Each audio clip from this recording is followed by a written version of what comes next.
Ito na naman ako mga mi. Naiiyak ako sa daan. Grabe yung haggard ko kanina mula pang umaga. Puro lakad ang ginagawa ko. Masakit pala sa ulo. Makapadala ko lang ng pera. So, nilakad ko mula Chunwan West hanggang Chunwan para makapunta lang doon sa Liksang. Liksang bang tawag yung papadalahan ng pera. Lahat guys, puro ko lakad. Wala akong ginawang sakay kasi mas maano yung sasakay ka. Parang mas komplikado sa akin yung sasakay ako ng bus kaysa sa maglakad ako. Ano lang kasi, paikot-ikot lang kasi halos ang mga ano dito sa Chunwan at saka yung Chunwan West, halos magkalapit lang kasi, kaya mas nilalakad ko para kahit papano mas ma-familiarize ko yung buong paligid. And tingnan mo, pagbalik ko, paglabas ko galing doon sa wet market, na nandito yung pinaka-entrance ng kabilang park, nandito na sa harap mismo. Tapos sa may gilid naman, hiningal ako, sa may gilid naman, yun na yung City Walk to. So harap, bale, City Walk, paglabas ng City Walk, market na, wet market na ng yung ok. Tapos likod ng yung ok, yun na yung parang pinaka daanan papunta dun sa padadalhan ng pera. Malayo-layo nga lang, pero at least natuntun ko naman siya. Grabe, hirap talaga. Isang buwan din akong ganito. Lakas makatanga talaga pag ganitong sistema. Yan, hindi na ako nakabili ng mga kailangan ko. Bahala na ang si Batman. Papabili na lang ako. Wala akong dala kahit nga kape. Wala ako kahit anong pagkain na bit-bit ngayon. Wala talaga. Saan ako hanap ng isda na yun? Seriously? Hindi ako kailanman nakapaggala ng ganito doon sa wala gulayan naman na ito. Wala na bang pang isdaan? Oh. Wala gulayan naman na ito.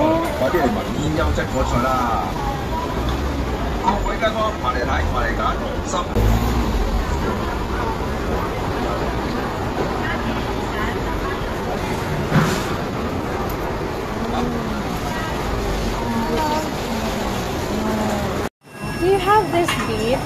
This one?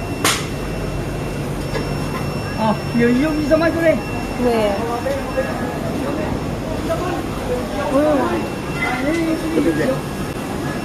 This one. Grabe. Itsura ko mga day.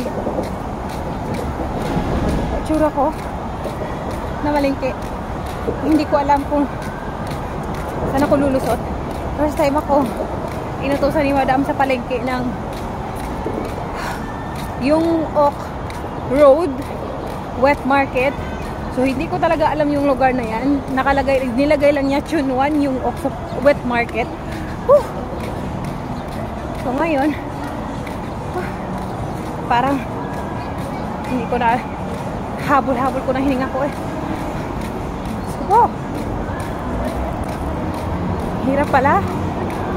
Next, pala, mamaya maggagala-gala nga ako doon sa mga market na yan para makabisado ko. Basta kilikili makatakbo nga. Umuulan pero grabe yung pawis ko. Ang hirap. Grabe sobrang pawis ko. Hindi. Pakakatindi ng trip. 12:18 na. Isang oras akong nag-inikot. Kailangan talaga eh. Dito ko lang na experience ito sa Hong Kong mga day. Ikutin mo lahat ng kailangan mong ikutin. Finally, nandito na ako sa namin. Ako panghina. Tinakbo ko eh. Layo-layo din pala.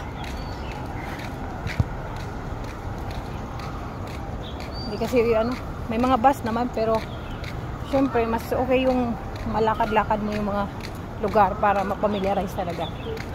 Okay lang, at least every time na may inuutos si madam sa akin, napupuntahan ko naman kahit hindi ko talaga alam. First time talaga sa lahat. Pag nag-utos siya ng punta sa ganito, hindi talaga ako familiar sa mga lugar. Kasi first time ko talagang pupuntahan. Iuutos lang niya, lalagay niya lang yung pangalan ng pupuntahan ko. Ano?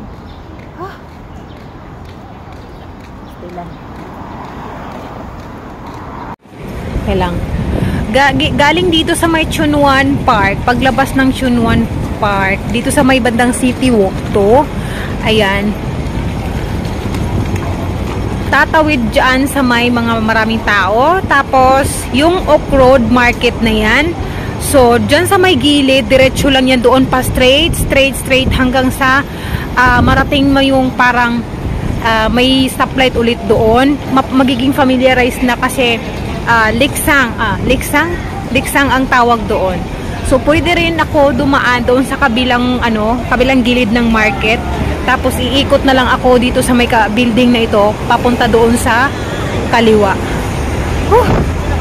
Okay, so malaking tulong pala yung kanina inutusan ako ni madam, pumunta ng ng wet market. Kasi galing dito pala, paglabas pala dito ng Chunwan Park. Okay. Galing dito sa Chunwan Park. May daanan pala doon.